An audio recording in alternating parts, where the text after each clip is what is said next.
Everybody wants to retank, but nobody wants to put in the work. 7 mistakes that all reefers make at some point. Let's get right to it. So in no particular order, the first thing reef tank hobbyists always make a mistake on is coral placement. Like we tear that up. We tear it up each time. Tear it up, baby bro. Tear it up. See, if you anything like me, I'm gonna get real excited about buying corals, and I'm gonna want to hurry up and place it on a rock somewhere, not give it time to adjust, none of that. This can cause havoc on your coral because your coral doesn't have time to adjust to your lights in your tank and even your flow or even your levels. So it's best to start your coral down below, that way it can adjust to the lights in your tank. If you don't, you'll end up with bleached out, stressed out corals. Stress, don't stress. Okay, here's another mistake that we all make as hobbies. We go to the store, we see something we like, we didn't do enough research. That research comes back and hunts us. Like, all right, for a prime example, you go get a 6-line wrasse as your first fish, or a blue damsel or something like that, not knowing that that's a very aggressive fish. You put it in your tank, then you add 2 or 3 more fish. Next thing you know, your 6-line wrasse is eating their ass. Excuse my language, I don't know if I can cuss on YouTube, but hey. That is what we call impulsive buying and not doing enough research before you buy that fish. Do not just go out and impulsive buy things just because you like It's rich ass. You know what I'm saying? Do some research on this stuff, and remember the 5 P's. Proper preparation prevents poor performance. So what that means is if you properly prepare yourself, which is doing the research, your outcome would be more greater. Let's get it. Proper preparation, research, poor performance, your outcome, meaning success. Let's get it. Look guys, reefing ain't easy and money ain't either, so like and subscribe to this video because your boy trying to make it. Let's get it. Since y'all enjoying this, listen here. This is another one that piggybacks off the research thing. Have you ever bought a coral that was very invasive and looked like it wanted to take over your tank? Trust me, your boy has. Be aware of invasive corals. So this one time, actually y'all know what coral I'm talking about. The mohawk pallies. Oh my goodness. Some corals will literally aggressively take over landscape, because to them, to corals, it's all a landscape battle. So you gotta be careful and cautious of the corals you buy.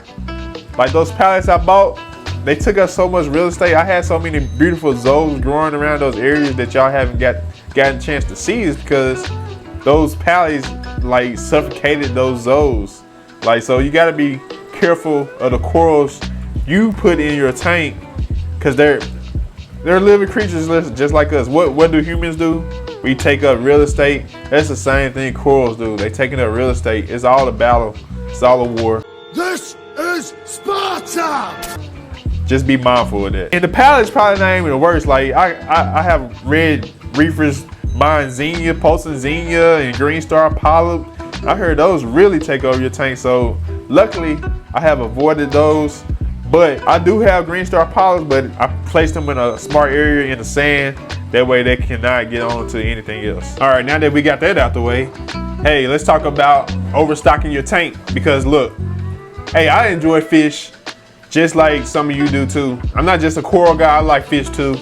And to me, I want my fish tank to look like the ocean.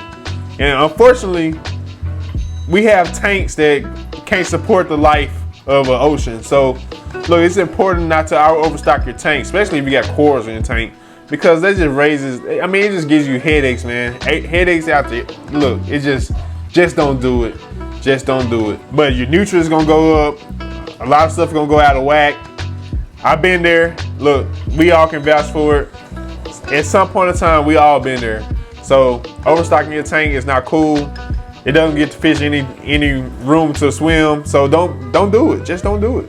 Introducing a pest. Oh my goodness, man, dude. So if y'all been watching this channel for a while, y'all know I had a flatworm outbreak at one point in time where I had these little white, clear looking flatworms taking over my tank, man. And it all happened because I bought a coral.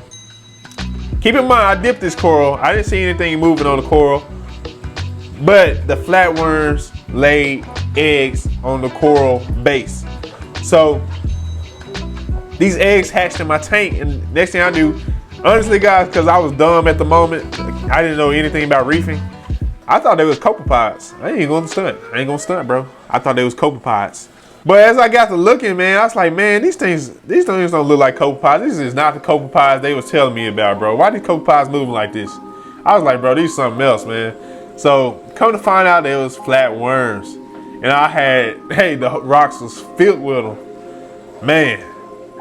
Anyways, this is a mistake that, you know, us reefers, we make time to time. And a lot of us still making it to this day. So it's important to dip your corals, and sometimes it's even important to quarantine your corals in your fish, because you don't want outbreaks in your tank. Now I know dang well we all have done this at least one time, and that's changing your water without turning off the ATO. Now if you say you didn't, that means you lying. You lying, and I'm watching. I'm always watching. You're lying. You're a goddamn lie.